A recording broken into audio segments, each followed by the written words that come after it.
right. Hello and welcome again to another episode of Sacktown Talks. Today we have a special guest, Assemblymember Cristina Garcia from the 58th Assembly District, coming off her, what is it, fifth win now in a row here. Started her fifth term yesterday. Cristina, how's it going? Thanks for joining the program. It's going okay. I have to apologize ahead of time. It's getting close to that hour where my dogs go crazy. Oh, they want to walk, huh? And you might hear them in the background suddenly. Was that tissue? No, that one's Pinto. It's a pointer I rescued a year ago. Let me close Okay. that door. That'll help. So how many dogs are you up to now? I have 3 dogs. Okay, 3. And actually, right now I have 4 dogs. I took in my friend's mom's dog because she's really sick with COVID. And I was like, they were struggling. So I was like, I could at least take care of the dog in the meantime. Wow. So he's been here for a little over a week. Wow. So 4 dogs currently. Wow. Yeah, it's nuts. It's too many. I have Tissue, which it's my wiry terrier Jack Russell. He's 13. I have Coda, who's 10, a Dalmatian. Oh wow. Pinto, who's like 2 or 3. That's a lot of energy there. And then the new dog. Wow. Yeah, and Wolfie, he's like an old man. He snores, mostly wants to sleep. He was sick when he got here. It's kind of funny, but yeah. Wow, that's good to be keeping you busy, I guess, during the shutdowns. I'm doing a lot of dog walks. Like oh wow. And so, I guess this is your 5th swearing in now. Is this officially your 5th swearing in? Yeah, my 5th swearing in. It was different for lots of reasons. I had a lot of anxiety getting up there. And so everyone's been asking how I got AB1. And when I introduced the bill, and it was like, basically I had a lot of anxiety about being in a room with a bunch of people. So as soon as they told me like you could leave, I jetted out of there and jetted over to the assembly floor to turn in my bill. And so it was just luck. And you got AB1. So what is AB1? AB1 is my DTSC reform. It's a reintroduction of AB 995 that was vetoed by the governor last year that would reform the Department of Toxic Substances Control.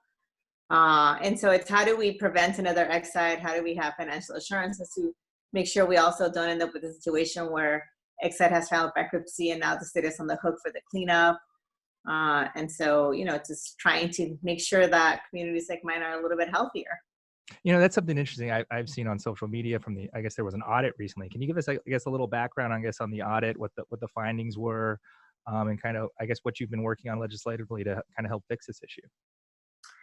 Yeah, and so I'll go a little further back. Exide is a battery recycling company that's here in the community for almost 3 decades. Over 3 decades, it had a temporary permit, a ton of violations with all kinds of folks, but it was never shut down, and it's contaminated at least 10,000 homes to anywhere from it's toxic to really toxic, and we need to clean up these homes, these schools, these right-of-ways, all this property in the area, so that we're not breathing lead all the time.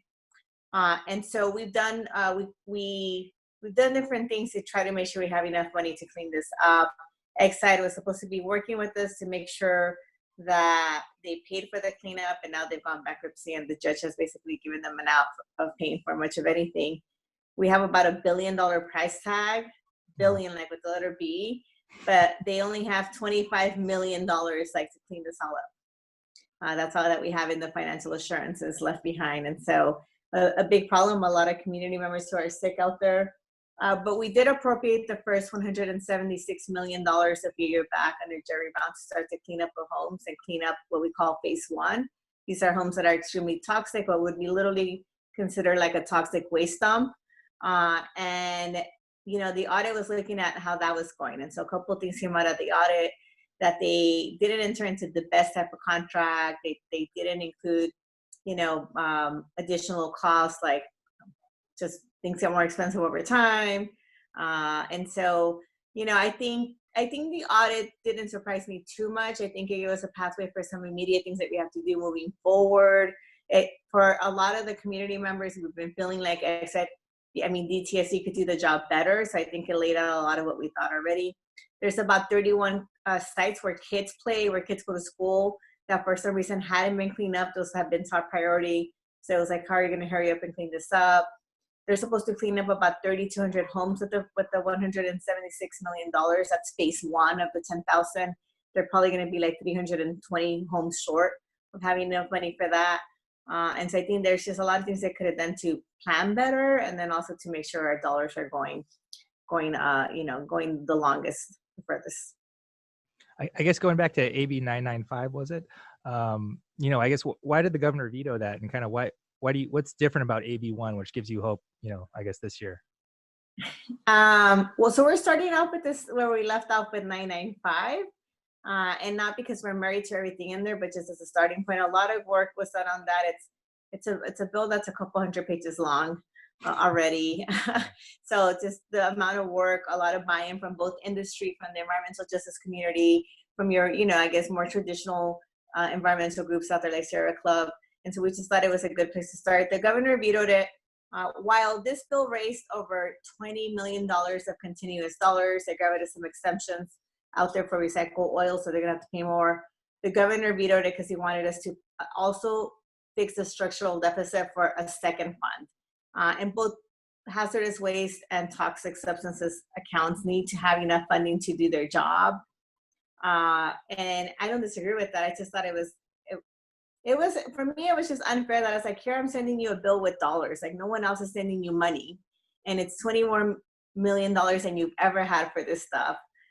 Take it, and then next year let's work on the next part and help me get a 2/3 vote bill through the legislature. And so I felt like he's giving me a bar that he's not giving to anyone else. Everyone else is taking money, we're giving money, and it's just, he added a bigger bar on me. And so we're up for the challenge. We're going to try our best, but I hope whatever he gets this year, he signs it, because it's like, you want perfection, but in the meantime, I have a department that's not working at all, and it's at the expense of my community's health, and we're dying. We're sicker under COVID. We're sicker in part because we live with all this pollution. I was just looking at the numbers for LA County, right? And we have just crazy numbers of both people being infected and people going into the ICU and people dying in the county. While the city of Bell Gardens, where I live, is in the top 10, cities for most infections, most hospitalizations, and most deaths for the county. Right. And it's for lots of reasons. In part, yes, it's dense. In part, a lot of my neighbors work in retail and are out there being our essential employees. But it's also because we're more vulnerable to respiratory diseases because we live amongst all this pollution all the time. Yeah, this kind of leads me to my next question. Since you've, in your last 8 years, you've taken a great interest in kind of, I guess, cleaning the environment up, looking at green energies. Kind of what is your passion, in regards to that, being kind of from East LA, which typically isn't a spot where a lot of green energy members have come from? So I grew up in the city of Bell Gardens, and I had the luxury of leaving when I was 17, and I was gone for a long time. And I got to live in some great places where I had great air, I had great quality of life, I had the mountains or the beach next to me, so I could go out there and play. And when my parents got sick, my siblings nominated me to come home and take care of my parents in Bell Gardens. And I did it at first, like, sure, I'll do this, thinking I was here for a couple of weeks, and it turns out I was going to be here for a while. And I got really angry that I didn't have the same quality of life here. And my sister, when they told me to do something about it, she's like, you can complain, or if you get to, take the leadership skills that you have and be the change agent that we need. And so it's personal. When I think about going for a run, our open space is the river. And the river is not what you think, like nice water. It's literally a concrete jungle, and there's no water in there. There's no trees next to it. It's just hot and dirty, grimy. And that's the only open space we have. And then on top of it, it's next to the 710 freeway that moves all the goods from the port of Long Beach through my district into the rail yard in my district. So it's like, I want to go running because it helps me feel better. It's healthy, but it's also toxic because my lungs are going to collapse when I'm out there. And so it's personal. Like, I want better for myself. I want better for my neighbors. I have 9 cities, and I could live in any of them. And my siblings asked me why I still live in Bell Gardens. I could afford to live elsewhere. And it's like, this is the floor. I want to remember. I don't want it to be out of sight, out of mind. Because when I didn't live in the community, that's what it was like, and it wasn't a priority. And so it's personal. I live here. I want better. No, that's great. And the other interesting thing about you is your background as a math teacher, right? How has math and mathematics, I guess, helped you as a member in analyzing, some of the policy and things you're looking at? The analytics are all the rage now. How are you using these analytics to kind of dig through the policy? So it's funny because when I first got here, I was so frustrated I feel like there was no place for logic in the work that we did. And it was more about this, like, emotional stuff or relationship stuff, which I came in with no relationships. No one knew Right. me. And so it was like, I could bring all the logic I want and all the numbers and stats, but it doesn't matter if people don't know me, don't trust me. And so it was really, really dismissive. And so I felt like my math background didn't have a place. That said, I think with my training, I'm used to finding patterns, but also what I say, finding patterns interrupted. And in those patterns interrupted, there's a lot of information as well. And so I think for myself, I pay attention. I bring that analytical approach to seeing how my peers work, how they think, what are the patterns about things that they're passionate about or their behaviors. So I could better predict how they might vote or what interests them. And I could then not make it about the logic of this is why this case is best based on the science and these numbers, but this is why it's best based on what you care about, but also let me show you some numbers to go with that. And so I think that that's how the background has helped me. I like to think I'm good at counting. I don't need to count past 54 very often, or even 41 very often, or 21 and 27. And so that's the extent of my math background a lot of times in the legislature. And so it's it's definitely different. I spend a lot of time just daydreaming about math and numbers by myself. I guess that's kind of the interesting thing about COVID-19, and kind of something I wanted to ask you about is, there's all this talk about science and, the issues and the shutdowns, but a lot of this is just mathematical, right? It's just numbers and percentages. Kind of what is your mathematical take on these COVID-19 kind of shutdown orders, and kind of how we're handling, COVID-19 here in California? So when this started in January, and I was listening to what was going on in China and abroad, I was like, oh, this is coming our way. That's gonna get this bad or worse. And so for me, it was frustrating to see that we had an example of what was coming, but we were like not necessarily taking all the action. And we're so reactionary until we're like in a big crisis. And I was like, can we plan ahead? Right. And so I started talking to my staff. It was funny because as February was coming to an end, I asked all my staff to ask for remote access. I'm like, can you all request remote access? Can you all thinking about what you need if you're going to be working from home? Like, what are the documents you use every day? And so I started asking my staff weeks before we shut down to prepare for that. And so I was already thinking about that. And when we were the last caucus meeting before we shut down, I remember speaking up in caucus and folks were talking about it like we're going to be gone for 2 weeks or 3 weeks. And I was like, I think you guys are delusional. We're going to be gone for a long time. This is going to be our life for at least the next year, probably 2 years. I think you need to be thinking about bills and budget very differently and manage the expectations at home. When we're talking about like flattening the curve, it's like that just means we have the same number of cases that spread out over even more time. So, we're talking about a year, 2 years, people. And so I think for myself, it's been a different state of mind of like, I'm a little more emotionally prepared for the long game. Right. And don't get me wrong, there's days I'm like, I get upset, I cry, I'm like, I get angry. So it doesn't mean that those feelings don't come, but like, I think I'm prepared to get past that. I think the other thing about the numbers and the science is that we don't have it all figured out, right? And so for me, it's like, well, let's plan for worst case scenario because we don't have it all figured out. And as we figure stuff out, things change, but people aren't ready for that. Like we want consistency, right? We want stuff. And so it hasn't been perfect. I will say that, but we have to find ways to convince folks that it's for their best interest that they cooperate, that they do this stuff voluntarily. And I do think at some point, if you, and I take this approach with my parents, like, I do not want you to do certain things. Like you're in a vulnerable population, but can I really tell my parents no? Right. No, right? So I have to have a discussion with them and be like, okay, well, this is what I think is going to happen. But if you are going to do this, can you please at least do this? Minimize the risk then. But there's still a risk. And I do think we haven't done a good job in explaining that to folks. Like, this is the best thing to do. But if you're not going to do that, these are the consequences, but this is how you might mitigate the risk too. And so I think that's a little more realistic about human behavior. I think as electeds, we also have to practice, we have to practice what we preach, and we're saying that we're not always practicing that. Right. And so I also try to be mindful of what I'm asking my community to do. For me, I have neighbors who have gotten COVID and I talk to them. I have staff or friends and their parents, and it's really personal that way. And so I think like we need to put faces on this. And I'm not going to shame you for your choices. I just want you to know ahead of time the consequences to you and others potentially. And do we want to play Russian roulette with our lives, or other people's lives? But you know, I think we need to stop the shaming and have more real discussions, and then be aware. It's like, yeah, we have kids and adults who are mentally struggling, and how do we alleviate some of that stress? And we haven't figured that out. We haven't had those discussions. It's like, I'm going to ask you to stay home all the time. That gets depressing. How do I help you on the back end with the mental health stuff then? And we haven't done that either. Right. No, it's definitely, I guess, exposed a lot of vulnerabilities we have as a society. And kind of one interesting thing you kind of brought up is I guess the environmental health and the underlying health effects it has on people in your community. I guess in your community, you said you've seen, I guess, a disproportionate number of cases. Have you also seen, I guess, a disproportionate number of deaths in your area due to these kind of underlying conditions?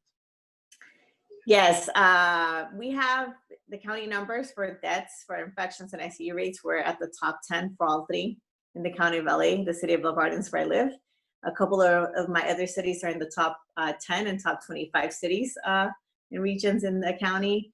So we are seeing that. I'm also seeing a disproportionate effect on employment. I have a lot of unemployment. A lot of families are just struggling. We still have thousands of people that show up for a food distribution at any given day in my district when we set those up.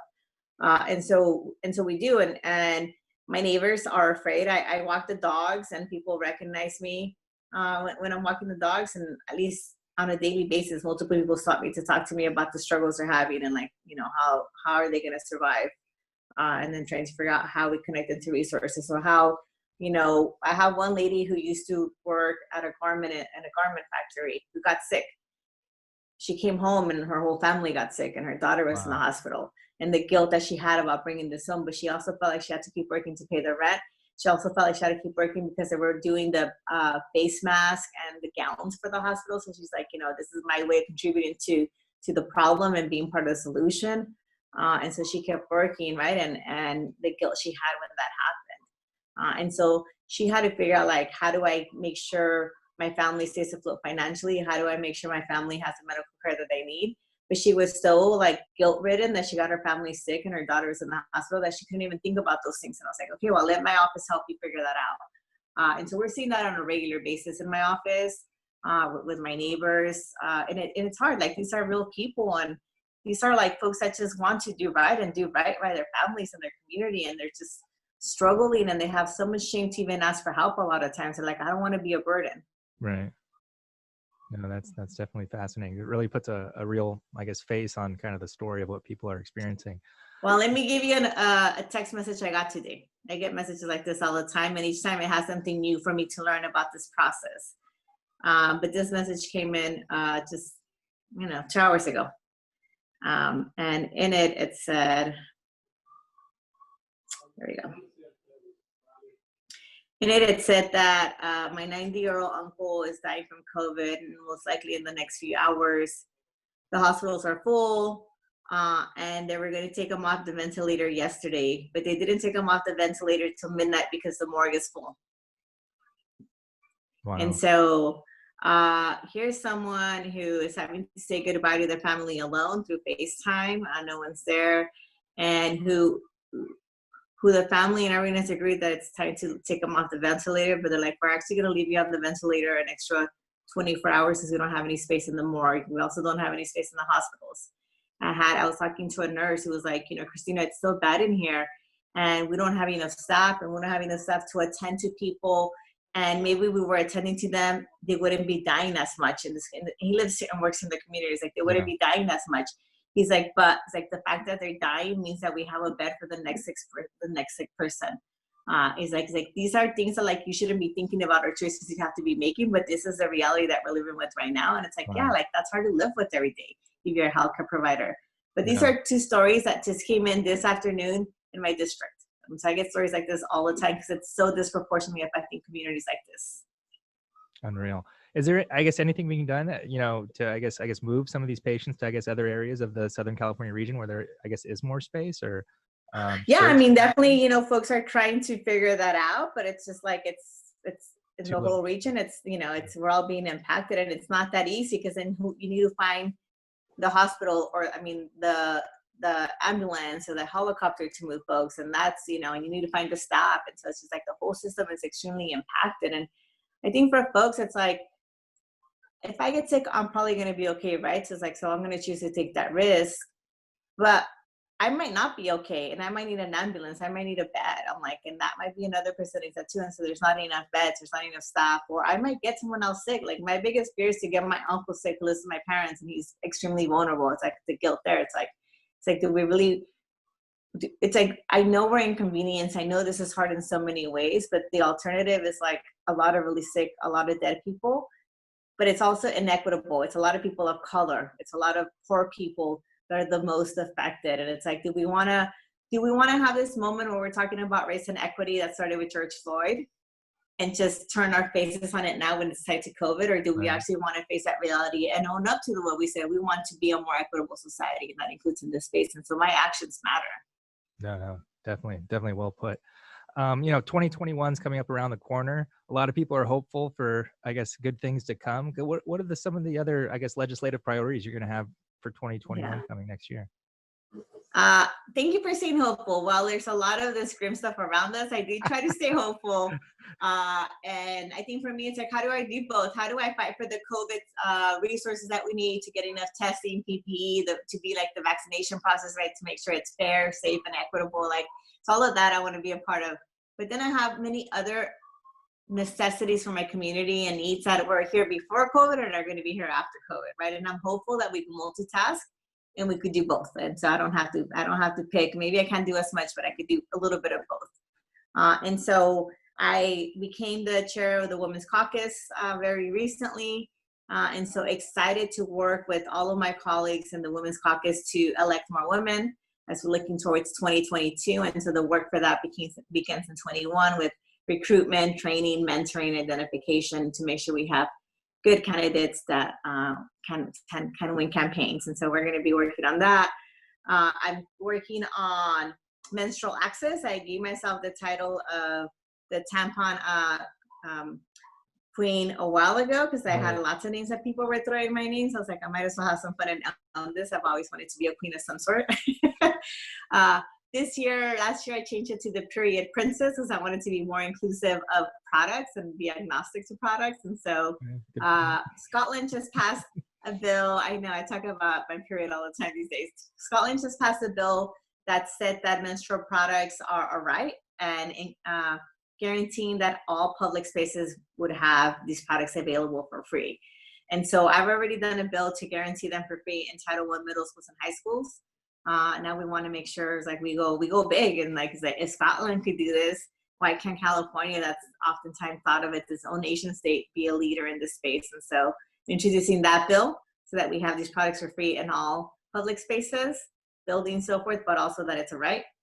And I tell folks that it's easy to talk about it like, oh, when you're poor, which is how we started with the Title I schools. And it's true. I have girls who told me they were missing school, who told me they were bartering for this stuff, or buying one product at a time at the gas station, who were just missing school, who were using socks with newspaper to create their own products because they didn't want to miss school, right? This was here in California. This wasn't in a third world country. Right. And so, I've been in this space already for a while, but it's like, it's not just about poverty. I talk about when I went to Germany for COP25, I think, and it was Women's Equity Day. So I did an audit. I went to every bathroom and I was like, are there any menstrual products in this whole, arena here? There were not any menstrual products. I went to the volunteer section for help, and they're like, we don't have any in the whole area, and the nurses don't have any either. So you have to get on the train to the nearest store half an hour away. Wow. And then come back. I was like, so if I'm negotiating climate change policy with the world, and I'm a world leader, and I'm a woman, and I suddenly get my period, I have to leave negotiations for an hour to deal with my biology. It's like, I should be able to be part of society and productive and take care of this in 2 minutes and not in an hour. And so working on that this year, I have burial remains. I like to do a lot of stuff on climate change. I've always wanted to be turned into a tree. When I pass away, I think about like where I want my family to visit me, and like a tree is comforting, and I want my tree to have fruit on it. And so we have a bill that would allow our bodies to be decomposed into soil so you can use it for trees and plants. And something similar has happened in the state of Washington. So we worked on that last year and want to bring it back this year. And if we do this, we could also help with CO2 emissions as well. So that's coming. Excited about that. And then the last thing I'm gonna mention, I have way too many ideas. The last thing I'm going to mention is on clean air and communities that are heavily impacted like mine. And so New Jersey has passed a law that if you are one of these hotspots, heavily impacted communities with pollution, that we're not going to let you add more pollution. We're not going to let you, if jobs are coming in, we want to make sure that they're clean jobs. I want to make sure that the green economy as it's growing comes into communities like mine, and we're prioritizing. I'm not constantly having to choose the dirty stuff. Right. And so looking at a bill that would say that stationary sources cannot come in to make it worse than it already is. Something cool you do every year, every other year is you reach out to your district, you kind of do a social media contest of give me a bill idea. Oh yeah. Can you kind of tell us about that? Kind of, I guess, when the deadline is, and kind of, I guess, who the winner was last year, and kind of what's kind of some of the favorite ideas you've gotten from your constituents? So yeah, it's called There Ought to Be a Law. The deadline's always January 15th. We take applications year round, but right now we're promoting it, and we get a gamut of ideas. We have at least one winner that gets to come to the Capitol to lobby for their bill. And most bills have been signed by the governor. And we've had all kinds of folks apply for and win this contest. Last year's winner, I have to go back and think about it, who it was. I have a feeling last year's winner didn't get a bill done because we had to shut down so many of our bills because of COVID. But let me tell you about my favorite bill of There Ought to Be a Law. I feel like I guess I shouldn't have favorites since they're all my constituents, right? But this was a 4th grade class from the city of Bell Gardens that entered. Now, let me talk about this. Bell Gardens is my city with the most need, the lowest socioeconomic status for my whole district. I have 9 cities. And these kids actually come from the community right by the freeway where it's all trailer parks out there. Most of their parents are immigrants and documented they might be. So, right, it's like, I feel like the kids that get ignored the most, but have so much talent and potential. So these kids invited me to talk about the migrant kids coming from Central America by themselves. And to talk about a trip that I did to Central America to talk to the presidents and the Congress about that. And when I got there, they had a whole presentation set up with me, with skits, with poems, with live theater, and it was about the fact that we had taken over 1 million Americans of Mexican descent in the 1930s and deported them to Mexico. And they would get rounded up in buses and schools and hospitals, even if we had a number of Native Americans and API folks to look brown enough, so they got deported also. And they wanted an apology. They wanted an apology from the president. They were angry that Obama sent them pictures of the dog, telling them, "Thank you for your interest," but didn't talk about the issue at all. But they also talked to me about how hard it was to learn about this history, but how important this history was, because they felt it was similar to how we're treating immigrants now. And so I was like, they're like, we should be able to learn about this in our textbooks. And I said, well, that's a great idea. You should enter the contest. And so they did. And it was AB 142 from a few years ago. And the bill got signed. Now, elementary, middle school, and high school, 1 grade level each, has to teach about the Mexican repatriation in the 1930s. That was done through an executive order. And also with that, we then realized that we deported too many Mexicans or brown people, and we didn't have enough people to do the work we needed them to do. All those jobs that no one wants to do even today, right? That's what we used our immigrant force for. And that's when they started the program, the wetback program. They literally called it that in the 50s. And it was to bring back, braceros and folks from Mexico to work, to do all these jobs that no one wanted to do here in the US. It was a result from that policy that these kids did. And so these kids, got to do history, and I think remind folks that it doesn't matter where you come from, it doesn't matter your age, you could be a change agent, right? And you could be part of making history. And so they're amazing. They're now in high school. I run into some of them around town, and they're trying to find ways to stay engaged. And so it's just exciting to see the youth feel so empowered, and they're like, oh, I want to keep advocating. How do you help me find a nonprofit that does this work? And so we connect them to folks all the time. They're going to rescue all of us one day. Let's hope so. You got some good potential there in the district. You know, it's kind of hard to believe that, you know, you've been around 8 years. Next year is going to be your 9th year. You know, yesterday you had your swearing in with a lot of new members. Kind of, I guess, what advice, you know, looking back now, what advice would you give to these new members? Things that, you know, you wish you would have, I guess, done that, you know now. So I'm gonna turn it on you because I feel like we kind of started at the same I time. You know, I were know. starting like fresh on the lobbying side of things, Right. right? Whether it was an opportunity or not, you got thrown into this and you rose to the occasion. You've I been meeting know. the challenge, like the governor likes to say. So it's funny as you're saying, it's like, oh, we kind of started together. I know. I still remember that first meeting when you know, 8 years ago. You know, I can't believe it's been that long. I Aging. was trying to convince you that I make the impossible possible, and you weren't sure that was true. Have I convinced you of that yet? Well, you've done a hell of a job on a lot of things. I don't know. I mean, what are some of the things that you would like say that you would tell, one of the incoming members of what I would be guess, some of you your know, advice? one thing I remember when you came in, you were kind of very into, I guess, kind of, you know, you came on this reformer Mhm, kind of platform and wanting mhm. to reform things. As you were saying, you know, you came up here, you didn't know anyone, you didn't have any friends. So I guess, you know, I guess there's a new, you know, a 25-year-old who's kind of coming in with this new kind of platform of kind of wanting to reform the system, kind of change political spending. So that's kind of one thing that kind of I thought about, kind of reminded me of you kind of when you came in with this kind of fresh ambition and things like that, and kind of, I guess, how Right. the system and the politics of things can change Yeah. an individual, kind of put them through the grinder. And it's something, you know, we all, I guess, experience in this business. One way or another, we all take our swings and our misses. Yeah. But I think that's one So thing I always admired about you is you've never been afraid not to take the swing and deal with something and kind of face it head yeah. on. So I would say that that reformer is still in me, and there's still a lot of people I want to throw in jail here in the southeast. And some people have been able to go to jail over the last 8 years, and not enough. And since I feel like it's like a mafia, and you give it a like mob like leader, and then like the next person comes in, Right. or three more people come in. And so I still have that spirit in me. I'm still fighting for reforms every year. Most of my reform, when I first got to the legislature, some of my reform was focused on the Capitol, and some of it was focused on the district. I have to say that over the 8 years, more and more of it's focused locally. And what do I do? Still with my power in the Capitol and as an assembly member and with my relationships, but for my district.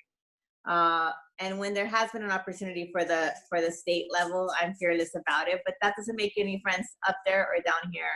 So I try to remember that I still need to count to 41 and 21, Right. and or like 2/3. And so I have to sometimes slow myself down and be like, is this going to sacrifice my bigger agenda? That's not just about this.